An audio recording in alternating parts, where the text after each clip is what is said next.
अच्छा, कुछ तो होते हैं लोभी और कुछ होते हैं अतही लोभी। अब लोभी और अतही लोभी में क्या अंतर है? लोभी तो कभी थोड़ा बहुत कुछ खर्च कर सकता है, लेकिन अतही लोभी जो है न कभी खर्च करता है, न करने की सलाह देता है। तो ऐसे ही एक संत ने कहा, सो आज मैं आपको सुनाता हूं कि एक नगर में एक व्यक्ति रहते थे। अब महाराज बड़े लोभी, कभी जीवन में उन्होंने कुछ किया नहीं, न करने की कभी सोची, 1 रुपया भी खर्च नहीं किया। तो वहां जो आसपास के गांव वाले होते हैं ना, उन्होंने उनका नाम रख दिया। बोले क्या? बोले दानचंद। महालोभी और उसका नाम दानचंद। हाँ, लोगों ने उसका नाम रख दिया। लोग हास्य उड़ाते हैं ना ऐसे लोगों का, भाई दानचंद। अब उस पर कोई फर्क नहीं। अब एक दिन पत्नी बोली, देखो जी, आपका ये जीवन जा रहा है, पता नहीं कब सुबह की शाम हो जाए, तो एक कार्य कर लीजिए। बोले हाँ बोलो। कहते हैं ना लोभी आदमी कुछ थोड़ा सा, हाँ बोलो बोलो।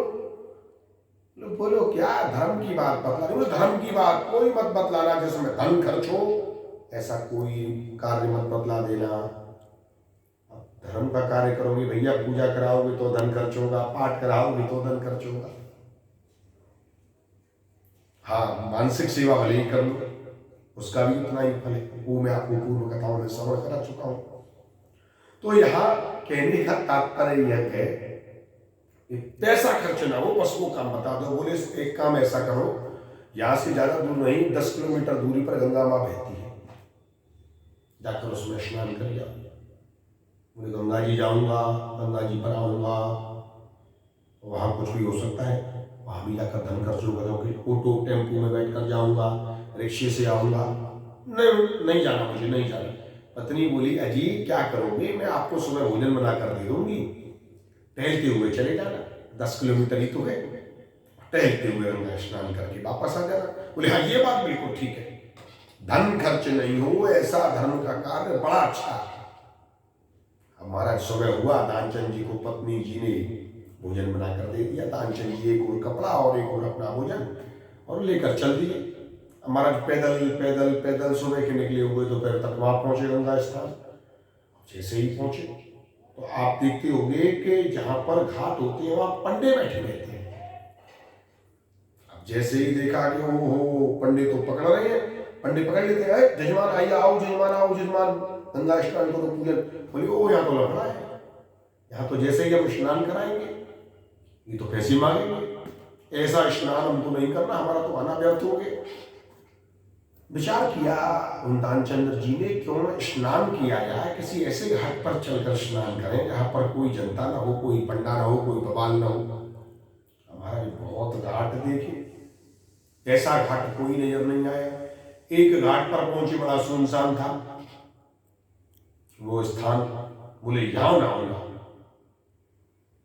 और वो स्थान कौन सा था? क्योंकि और कोई स्थान पर तो हर जगह भीड़ मिलती है, वो स्थान था शमशान घाट। अब शमशान घाट पर एक विचार आया, दानचंद जी शमशान घाट पे क्यों ना हो?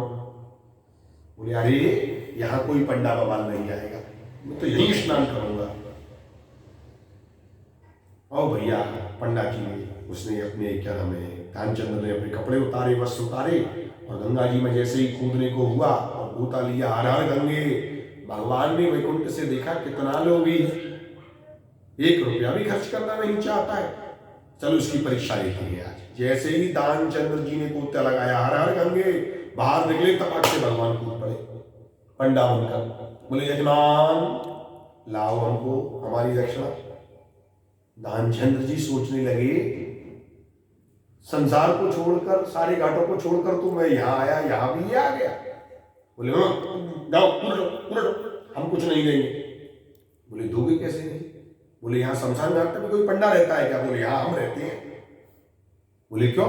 बोले और घाटों पर तो और पंडे रहते हैं भाई, उनके बड़े यजमान है। अब हमारा तो ऐसा कार्य है, हम शमशान भूमि पर रहते हैं, अब तुम जैसा कोई आ जाता है, कभी कभार वर्षों में कोई आता है, तो उसका कोई आता नहीं है। और हमारी एक दो नहीं, हमारे वर्षों की व्यवस्था भोजन की वही कर जाता है। दानचंद जी बोले हम तो यहाँ पर आपको 1 रुपया न दें, सालों की बात कर रहे हो। पता जो आदमी 1 रुपया खर्च करना नहीं चाहता, सालों की व्यवस्था। बोले हम कुछ नहीं देंगे, हम यहाँ से। बोले गंगा स्नान किया, पुण्य भी नहीं लगेगा, देना तो आपको पड़ेगा। बोले ज्यादा कुछ नहीं। अब बहुत महाराज झगड़ा हुआ, झगड़ते झगड़ते झगड़ते ये तय हो गया कि अधेला पैसा यानी 98 हम आपको दान में, दानचंद जी यानी दान में पंडा जी को दे देंगे। 98 तय हुई, वो भी आज नहीं, अभी नहीं, अभी तो हम लाए ही नहीं है। बोले कब? बोले कभी घर पे हम कभी लौट कर आएंगे, दोबारा आने आएंगे, तब तुमको 98 दे जाएंगे। महाराज तय हो गया। दानचंद जी बड़ी मुश्किल से अपनी जान छुड़ा के अपने घर पहुंचे। सोचा अब 98 गई, अब जाने दो बाहर में, कह के ही तो आए, कौन सा देना है। जैसे ही आके विश्राम करने की सोची, महाराज गेट बजा, ठक ठक। पत्नी बोली कौन? बोले हम हैं। बोले कौन? बोले पंडा जी। पंडा जी? पत्नी दानचंद जी से बोली सजी सुनते हो जी? बोले हाँ, हमको सोने दो। बोले बाहर पंडा खड़े हैं गेट पर। बोले पंडा? अरे पंडा कहाँ से आ गया? बोले वही पंडा जो कोई तुम उनको 98 देने का वचन कोई दे आए हो, वो पंडा खड़े होंगे। बोले पंडा? बोले कह दो दानचंद जी बहुत बीमार हैं, अशक्त बीमार हैं, वो बिल्कुल नहीं मिल सकते, गंगा जी नहाए हैं, बुखार चढ़ गया। महाराज जैसे ही पत्नी ने डॉक्टर जो पति ने कहा वो कह दिया कि पंडा जी वो अभी गंगा स्नान करके आए थे, बड़े थक गए और बड़ा बुखार आ गया, उनको ज्वर चढ़ गया है, वो आपसे नहीं मिल सकते। बोले अच्छा?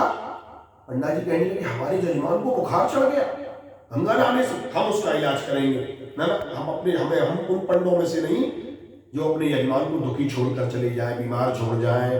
अब तो आज से नहीं रहेंगे, यही भोजन करेंगे जब तक हमारा यजमान ठीक नहीं हो जाता। अब क्या था महाराज, अब यहाँ तो व्यवस्था कर रहे थे कि 98 न दें, अब वहां तो पंडा जी रुक गए, भोजन पानी प्रसाद सभी पाएंगे। ओ दानचंद जी का तो रुकने की बात करता है। बोले जाकर कह दो कि, बोले क्या कहूँ, वो तो खड़े हुए आने को तैयार। बोले कह दो दानचंद्र जी मर गए, अंतिम सांस ले ली।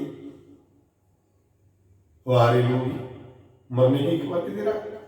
और पत्नी जाकर कहती है ये कह दूं? बोले हाँ कह दो। जैसे ही जाकर कहा सुनते हो पंडा जी वो मेरे पतिदेव आए थे, गंगा स्नान किया, बुखार चढ़ा और वो तो मर गए।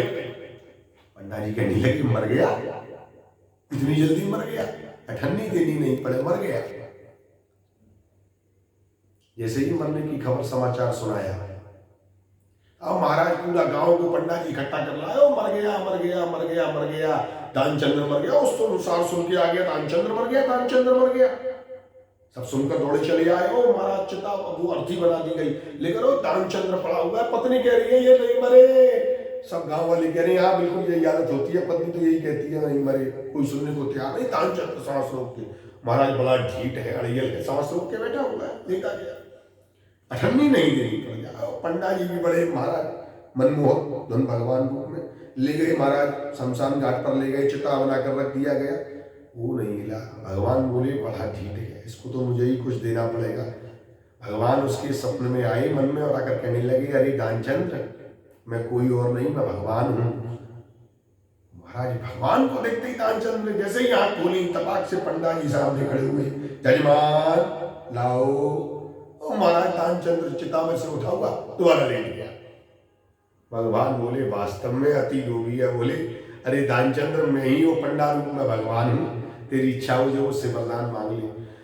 लेना देना छोड़ो, बस केवल मुझे